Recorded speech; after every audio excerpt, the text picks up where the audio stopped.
Mon père m'a donné comme nom Tatolum Ondé et le prénom c'est Amos.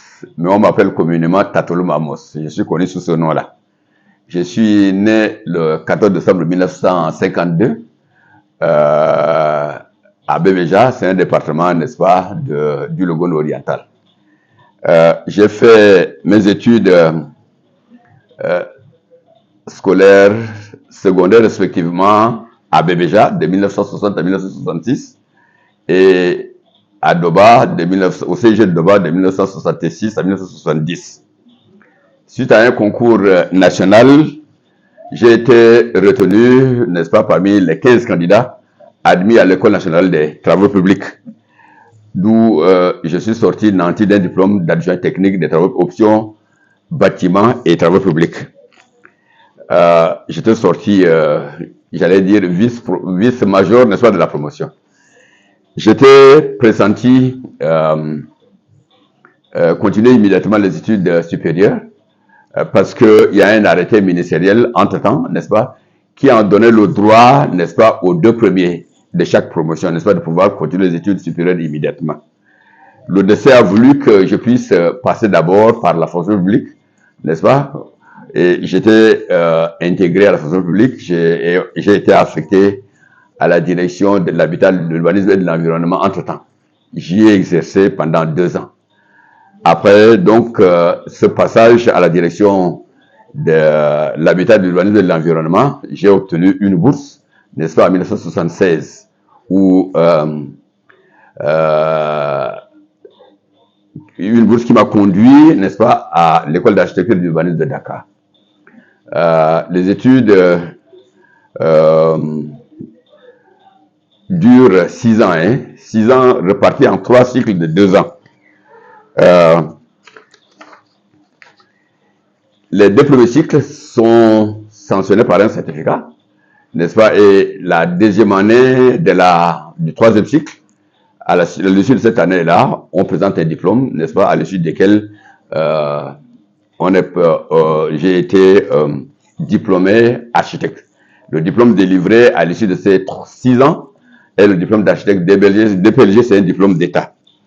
À la fin de mes études supérieures, donc en 1983, à Dakar, j'ai été recruté par le cabinet Pierre Goudiaby à Tepa, où j'y ai exercé comme architecte stagiaire. J'y suis resté 6 ans. Pendant ces 6 ans, auprès de l'architecte Pierre Goudiaby à Tepa, j'ai participé aux études et au contrôle de plusieurs projets d'importance. Il y a l'Agence nationale de la BCAO de Dakar, la Banque de l'Habitat du Sénégal aussi à Dakar, le siège de la CEDEAO à Lomé pour la plupart de nos jeunes qui sont passés par Lomé, ils ont vu aussi avec le pont de l'Alliance, n'est-ce pas? J'ai travaillé sur beaucoup de projets au Zaïre entre-temps, notamment la régie des eaux. C'est un bâtiment, régie des eaux, c'est un bâtiment qui s'occupait, n'est-ce pas, de la gestion de l'eau au Zaïre. En 1989, donc après 6 ans d'apprentissage auprès de Goudiaby, en 1989, en accord avec Pierre Goudiaby, à Tepa, nous avions décidé, n'est-ce pas, d'ouvrir une agence de cabinet Pierre Goudiaby ici au Tchad. Nous avons eu quelques projets ensemble, mais en 1996, en accord avec Goudiaby, j'ai décidé donc, n'est-ce pas, de m'installer à mon propre compte pour créer la Société africaine d'architecture et d'ingénierie. Donc, à titre personnel, au niveau de ce cabinet-là, au niveau de la SAI, j'ai réalisé plusieurs projets d'infrastructure universitaires, secondaires, scolaires et hospitalières, n'est-ce pas, à travers le territoire national. Je vais citer à notre actif l'université de Doba. Je citerai les lycées d'Amdegebe, d'Njamena, les lycées de Doba, de Faya, de Mongo, les hôpitaux provinciaux de Biltin et de Doba, les hôpitaux des districts, n'est-ce pas, de Ngouri, Bitkin, Laï et Aboudéa. En ce qui concerne les immeubles de bureaux, je citerai la direction générale des douanes, là, qui est juste à côté du port de Chagua, le Sekogda, le ministère du pétrole, le ministère des Affaires étrangères que nous sommes en train de terminer.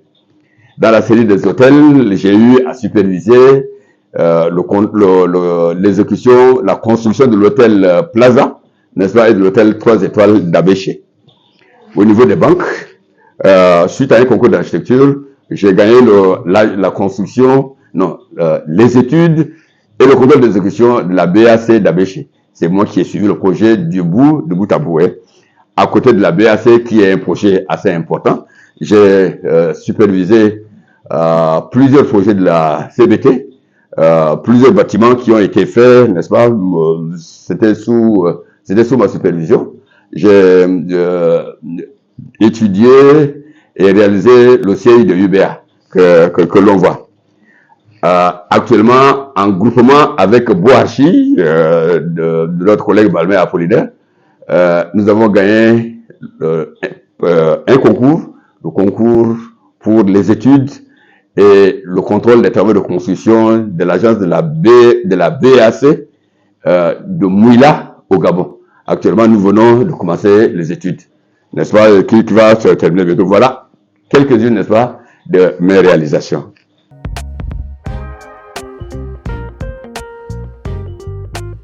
L'architecture, plus vulgairement, est appelée l'art de bâtir. N'est-ce pas, c'est la définition la plus simple.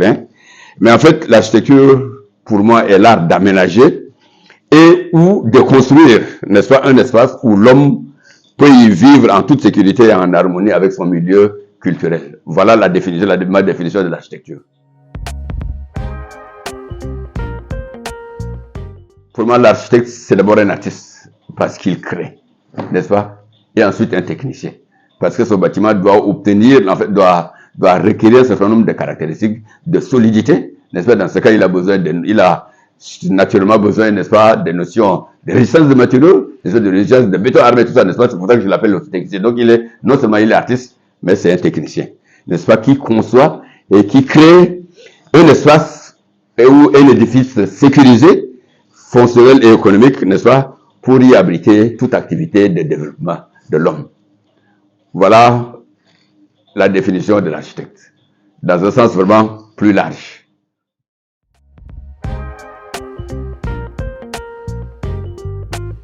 En raison de ses compétences, l'architecte est le conseiller du maître d'ouvrage, je veux dire du client. Dans son rôle de conseiller, il guide, il oriente le client, n'est-ce pas, à faire un meilleur choix constructif et un choix aussi économique. Plus simplement, l'architecte conseille au client les techniques de construction les mieux élaborées et les matériaux de construction, n'est-ce pas, compatibles avec le budget du client en question.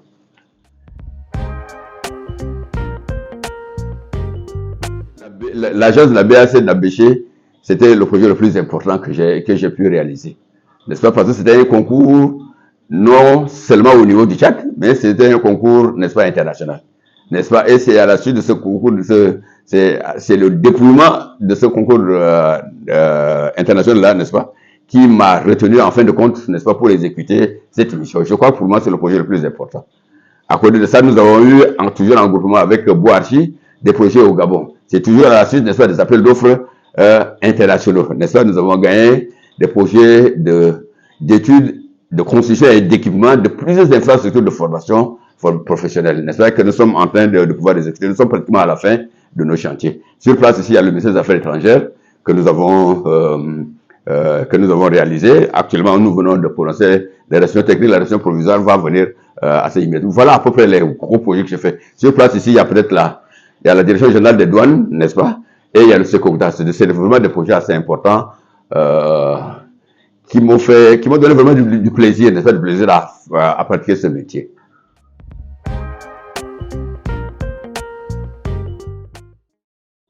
J'ai démarré difficilement, Comme je l'ai dit, j'étais d'abord venu comme représentant de Pierre Goudiaby et en 1996, j'ai décidé de voler de mes propres ailes. Les conditions étaient difficiles. Économiques étaient difficiles. D'abord qu'on ne connaissait pas la mission d'un architecte. Tu fais un dossier pour un particulier, il dit que c'est 4-4 n'est-ce pas, qu'il ne veut pas te payer pour le temps. Et c'est dans ces conditions que nous avons démarré. Mais je dis aujourd'hui, Dieu merci, le cabinet a atteint une envergure internationale.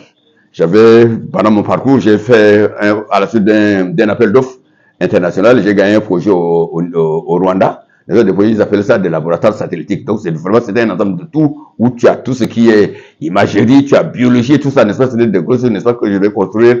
J'en avais construit 5 à travers le territoire du Rwanda. D'ailleurs, ça a été répliqué, n'est-ce pas, même en Tanzanie. C'était un projet bon mondial. Ça, c'était vraiment des projets qui font que, bon, qu'on est en train de grandir. N'est-ce pas, à la suite du projet au Rwanda, nous avons participé aussi à des appels d'offres, n'est-ce pas, pour lancer un appel d'offres internationaux avec le confrère Balmé Apollinaire. Nous sommes là au Gabon, d'abord pour les infrastructures de formation technique dont j'ai parlé tout à l'heure. Je crois que l'ambiance est bonne, n'est-ce pas, et on évolue.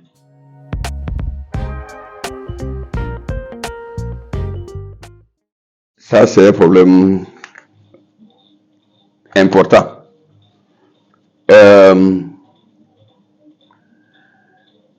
Je crois qu'il faut appliquer les textes. Hein. Je crois que la solution, c'est appliquer les textes. Le code de marché dispose qu'aucun marché dont le montant dépasse 50 millions de francs CFA, n'est-ce pas, ne doit être attribué de gré à gré. Tous les contrats de prestations intellectuelles, de services et de travaux, n'est-ce pas, au-dessus de ce montant, doivent donc normalement faire l'objet d'un appel d'offres. Depuis 2 ou 3 ans, tous les marchés sont attribués de gré à gré. Au mépris, n'est-ce pas, des dispositions, n'est-ce pas, des textes réglementaires. Les textes de la République disposent aussi que les fonctionnaires ne peuvent pas participer aux appels d'offres. Or, dans ce pays-là, les fonctionnaires de l'État, les coordonnateurs des projets, les directeurs généraux des services de l'État, n'est-ce pas, créent des entreprises et des bureaux d'études à côté, n'est-ce pas? C'est une concurrence, j'allais dire, déloyale et illégale, n'est-ce pas? Ces choses se font maintenant, n'est-ce pas? Normalement, l'État, s'il y a un conseil à donner, c'est que l'État agisse de sorte que ces concurrences déloyales-là ne puissent pas se faire et que les appels d'offres qui se font soient dépouillés et analysés par des gens compétents, n'est-ce pas, et dans la justice.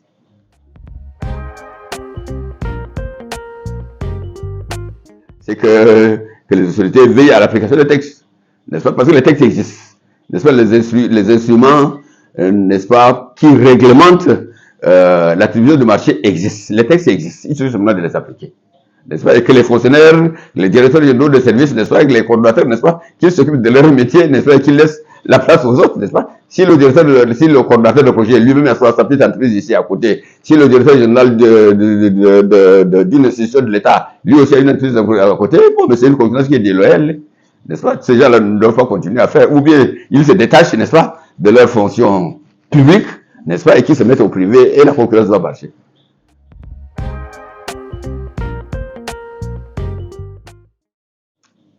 J'aime le marron, avec toutes ses nuances. N'est-ce pas? Il suffit simplement de voir un peu mon projet. Ceux qui me connaissent avec avec le marron et ses dégradés. C'est la couleur sable, je suis sahélien, n'est-ce pas? Et toutes mes couleurs partent de là.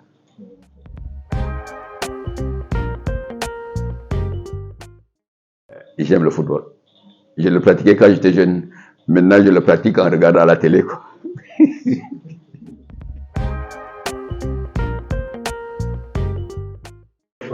Les deux étaient au café, je prends les deux. Et d'ailleurs, ça se voit. Là, juste à côté, vous avez ma télé, vous avez mon truc pour le café aussi, quoi.